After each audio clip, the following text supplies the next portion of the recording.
नमस्कार। तो आज है 14 सितंबर 2025 और हम आज की जो अहम खबरें हैं उन पर गहराई से बात करने वाले हैं। हमारे पास जानकारी है कई स्रोतों से, PIB, the Hindu, economic times वगैरह। और ये सारी जानकारी प्रतियोगी परीक्षाओं को ध्यान में रखकर तैयार की गई है। हमारा मकसद है कि इन खबरों में जो सबसे ज़रूरी बातें हैं उन्हें निकालें और समझें कि इनका मतलब क्या है, बड़ी तस्वीर में ये कहाँ फिट होती हैं। और देखिए, आज 14 सितंबर का दिन भी खास है, हिंदी दिवस है आज। हाँ बिल्कुल, 1949 में आज ही संविधान सभा ने हिंदी को राजभाषा का दर्जा दिया था, देवनागरी लिपि के साथ। सही। और प्रधानमंत्री ने भी आज कहा कि हिंदी को वैश्विक मंच पर और मजबूत बनाना है। ये बात भी है कि हिंदी 600 मिलियन से ज्यादा लोग बोलते हैं इसे, दुनिया की तीसरी सबसे बड़ी भाषा है अब। हाँ, ये बहुत महत्वपूर्ण है। और ये सिर्फ एक भाषा की बात नहीं है, ये हमारी संस्कृति, हमारी पहचान से भी जुड़ी हुई है। संवैधानिक तौर पर देखें तो अनुच्छेद 343 है जो इसे संघ की राजभाषा कहता है। लेकिन इसका असर तो देश के बाहर भी है। हाँ, जैसे फिजी, मॉरिशस, बिल्कुल। सूरीनाम, कई जगह हैं और हाँ। दुनिया भर की यूनिवर्सिटीज में भी हिंदी पढ़ाई जा रही है। तो ये एक तरह से हमारी सॉफ्ट पावर भी है ना। सही कहा। अच्छा, भाषा और संस्कृति से आगे बढ़ते हैं। देश में जो बुनियादी ढांचा है, इंफ्रास्ट्रक्चर, उस पर भी काफी काम हो रहा है, खासकर पूर्वोत्तर में, असम में। जी हाँ, असम में काफी कुछ हुआ है। गुवाहाटी में कई बड़ी परियोजनाओं का या तो उद्घाटन हुआ है या फिर शिलान्यास। जैसे वहाँ एक रिंग रोड प्रोजेक्ट है, फिर ब्रह्मपुत्र नदी पर कुड़वा नरेंगी पुल, उसकी नींव रखी गई है। और मंगलदोई में एक नया मेडिकल कॉलेज और अस्पताल भी। ये तो कनेक्टिविटी और हेल्थ केयर दोनों के लिए बड़ी बात हुई, पूर्वोत्तर के लिए। यकीनन, ये सब बहुत अहम है। लेकिन एक और चीज है जिस पर ध्यान गया, वो है नुमालीगढ़ रिफाइनरी में हुआ एक समर्पण। आप नुमालीगढ़ बायो एथेनॉल प्लांट की बात कर रही है ना, जो बांस से इथेनॉल बनाएगा? एकदम सही। वो भारत की पहली बांस आधारित बायो रिफाइनरी है। उसे राष्ट्र को समर्पित किया गया है। इसमें लागत भी काफी है, करीब 4,200 करोड़। और इसे बनाया है इंजीनियर्स इंडिया लिमिटेड, मतलब EIL ने। तो ये सिर्फ एक फैक्ट्री नहीं है। नहीं, बिल्कुल नहीं। अगर हम इसे बड़ी तस्वीर में देखें तो ये भारत के कई लक्ष्यों को एक साथ साधता है। पहला तो हरित ऊर्जा की तरफ एक बड़ा कदम है। जीवाश्म ईंधन पर निर्भरता कम होगी। ठीक। दूसरा, आत्मनिर्भरता, क्योंकि ये स्वदेशी तकनीक और हमारे अपने संसाधन यानी बांस पर आधारित है। और तीसरा, शायद स्थानीय लोगों के लिए, किसानों के लिए। बिल्कुल, बांस किसानों को सीधा फायदा मिलेगा।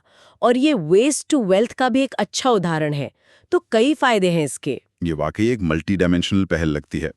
अच्छा, राष्ट्रीय स्तर पर एक और राजनीतिक घटनाक्रम हुआ है, नए उपराष्ट्रपति का चुनाव। हाँ, CP राधाकृष्णन जी, वो देश के 15वें उपराष्ट्रपति चुने गए हैं। उन्होंने जगदीप धनखड़ जी की जगह ली है और ये चुनाव थोड़ा पहले भी हुआ, जिसे अर्ली इलेक्शन कहा गया। जी, CP राधाकृष्णन तमिलनाडु से है और उनकी पृष्ठभूमि RSS से जुड़ी रही है।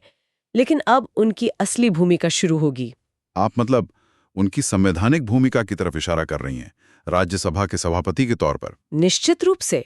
उपराष्ट्रपति अपने पद के कारण ही राज्यसभा के सभापति होते हैं। ये एक बहुत महत्वपूर्ण जिम्मेदारी है। उनका अनुभव, उनकी कार्यशैली, इसका सीधा असर पड़ेगा उच्च सदन की कार्यवाही पर।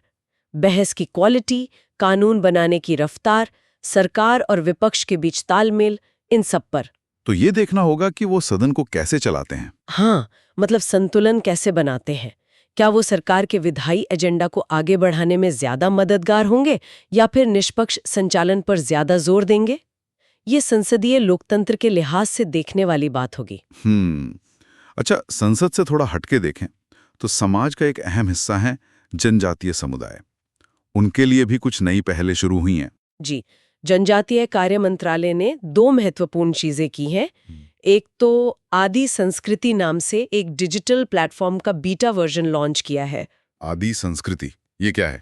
इसका मकसद है कि जो जनजातीय कला है, शिल्प है, उनकी संस्कृति है, उसे डिजिटल दुनिया में सहेजा जाए, लोगों को दिखाया जाए। अच्छा, एक तरह का डिजिटल म्यूजियम या आर्काइव जैसा। हाँ, कुछ वैसा ही समझ सकते हैं। इससे ना केवल उनकी विरासत बचेगी, बल्कि दुनिया भर के लोग उसे देख पाएंगे।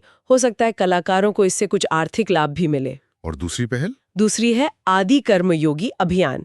इसके तहत बेंगलौर में पहला रीजनल प्रोसेस लैब यानी RPL शुरू किया गया है। RPL रीजनल प्रोसेस लैब, ये क्या करेगा? आरपीएल का मकसद है जनजातीय समुदायों में स्किल डेवलपमेंट को बढ़ावा देना, उनकी जो पारंपरिक प्रक्रियाएं हैं उन्हें मॉडर्न टेक्नोलॉजी से जोड़कर बेहतर बनाना।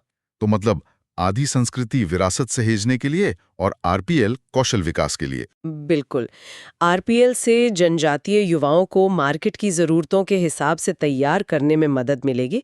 तो ये दोनों पहले कहीं ना कहीं डिजिटल इंडिया और समावेशी विकास के लक्ष्यों से जुड़ती हैं। बस ज़रूरी है कि इनका क्रियान्वयन अच्छा हो। सही कहा। चलिए अब देश से निकलकर थोड़ा अंतर्राष्ट्रीय खबरों पर नजर डालते हैं। मध्य पूर्व में तनाव फिर से बढ़ता दिख रहा है।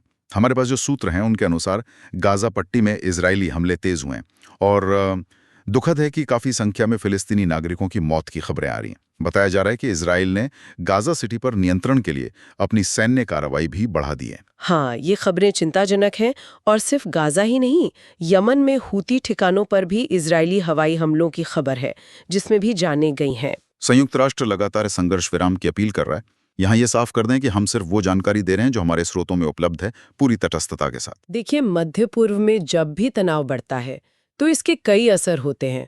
सबसे पहला और सीधा असर तो वैश्विक ऊर्जा सप्लाई पे बढ़ता है, खासकर कच्चे तेल की कीमतों पर।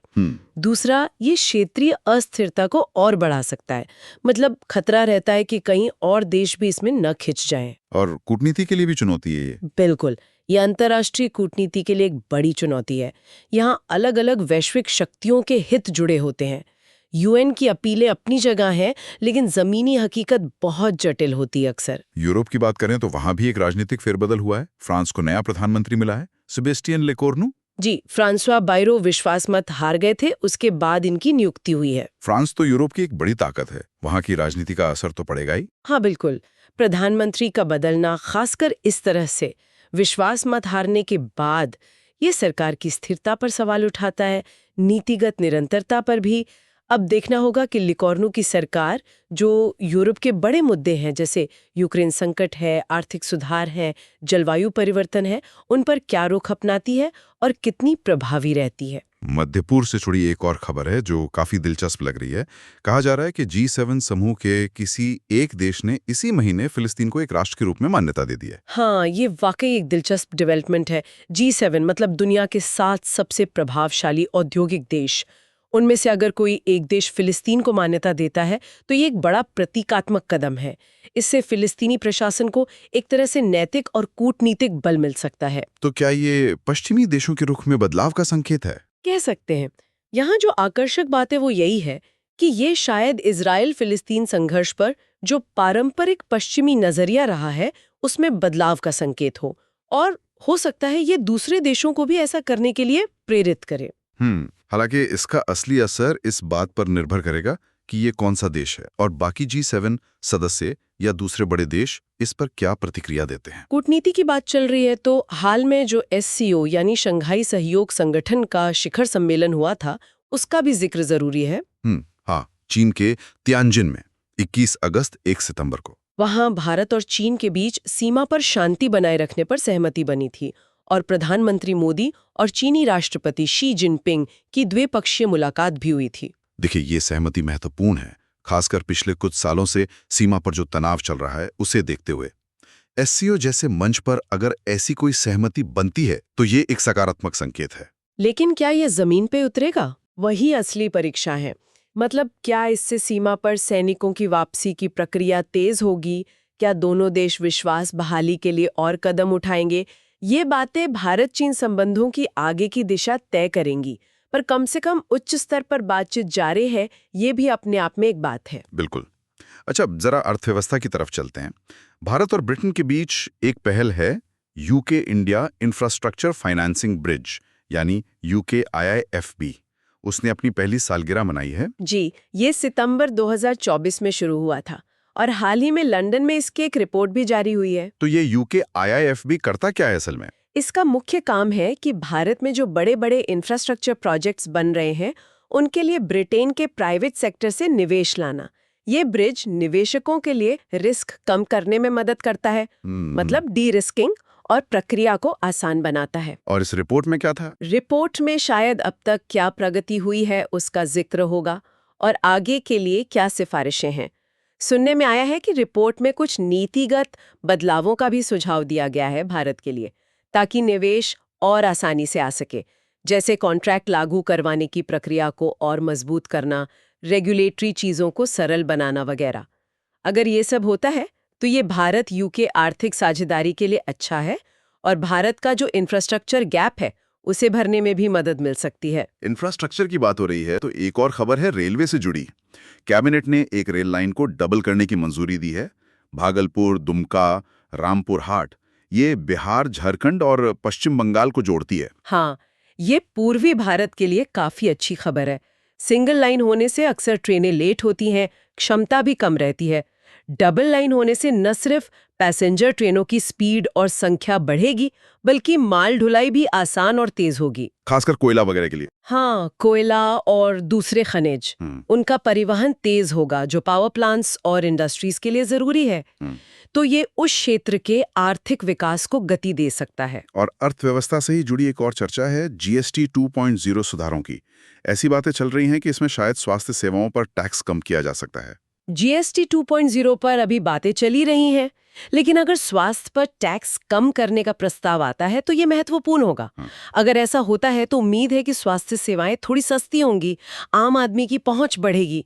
ये जन स्वास्थ्य के लिए तो अच्छा है। लेकिन सरकार के राजस्व का क्या होगा? हाँ, उसका आकलन तो करना ही होगा।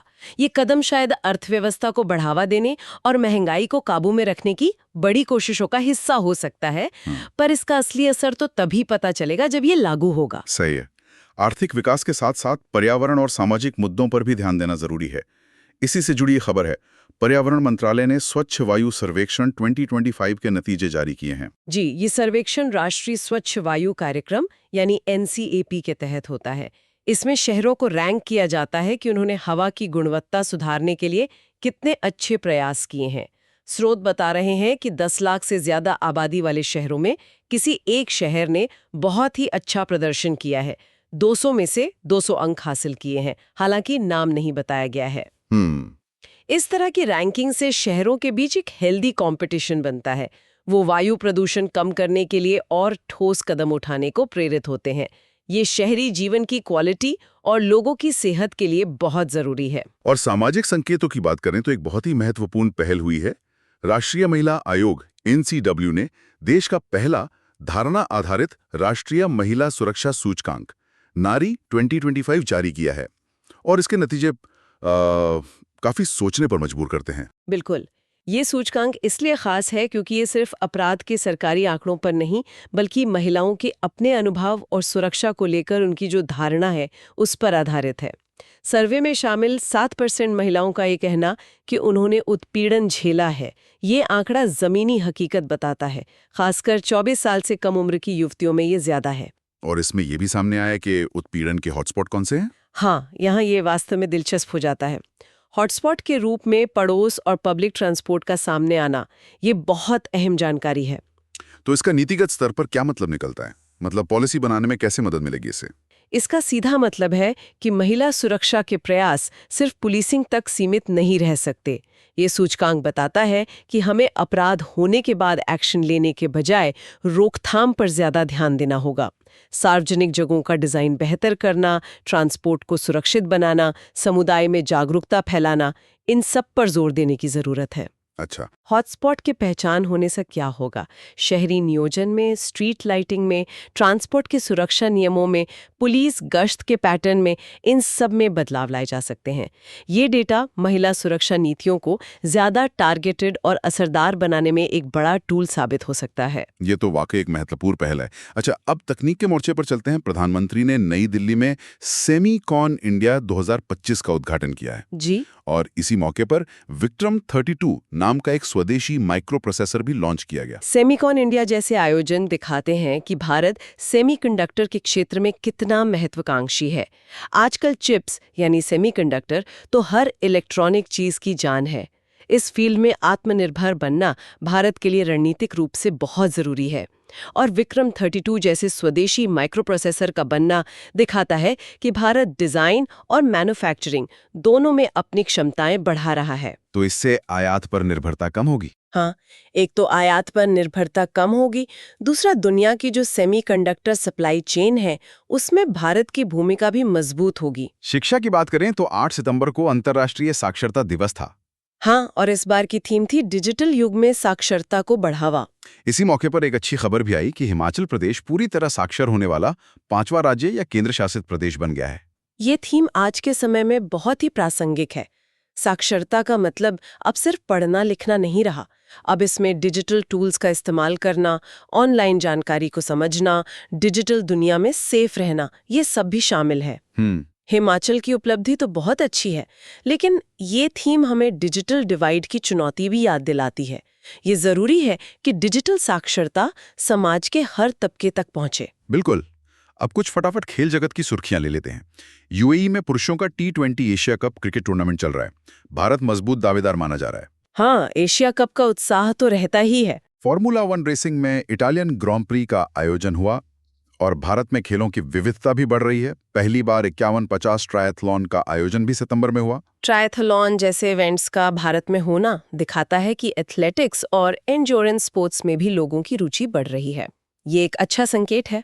और आखिर में कुछ और जरूरी जानकारी। आज यूपीएससी NDA 2 की परीक्षा है। कल BPSC CCE प्रीलिम्स की परीक्षा हुई थी। आज हिंदी दिवस के संस्थापक सेठ गोविंद दास जी का जन्मदिन भी है। जी। शिक्षा क्षेत्र में INS अरावल को गुरुग्राम में कमीशन किया गया है। ये नौसेना की ताकत बढ़ाएगा। और कल से कोलकाता में कंबाइंड कमांडर्स कॉन्फ्रेंस भी शुरू हो रही है, जहां रक्षा रणनीतियों पर चर्चा होगी। तो ये था आज की मुख्य घटनाओं का एक तरह से पूरा लेखा जोखा। हमने देखा कि कैसे इंफ्रास्ट्रक्चर, टेक्नोलॉजी, अर्थव्यवस्था में देश आगे बढ़ रहा है। वहीं सामाजिक और पर्यावरण से जुड़े जो इंडिकेटर्स हैं वो हमें जमीनी हकीकत भी दिखा रहे हैं। अंतर्राष्ट्रीय स्तर पर भी भारत सक्रिय है। इन सब अलग अलग कड़ियों को अगर जोड़ें तो क्या तस्वीर उभरती है? आप इसे कैसे देखती हैं? अगर हम इन सभी बिंदुओं को जोड़कर देखें तो एक दिलचस्प चीज दिखती है। एक तरह का द्वंद्व भी कह सकते हैं और संतुलन साधने की कोशिश भी। एक तरफ असम की परियोजनाएं हैं, रेलवे डबलिंग है, UKIDFB, सेमिकॉन इंडिया, ये सब तेज आर्थिक विकास और आत्मनिर्भरता की महत्वाकांक्षा दिखाते हैं। दूसरी तरफ नारी सूचकांक है, स्वच्छ वायु सर्वेक्षण, डिजिटल साक्षरता पर जोर, जनजातीय कल्याण की बातें।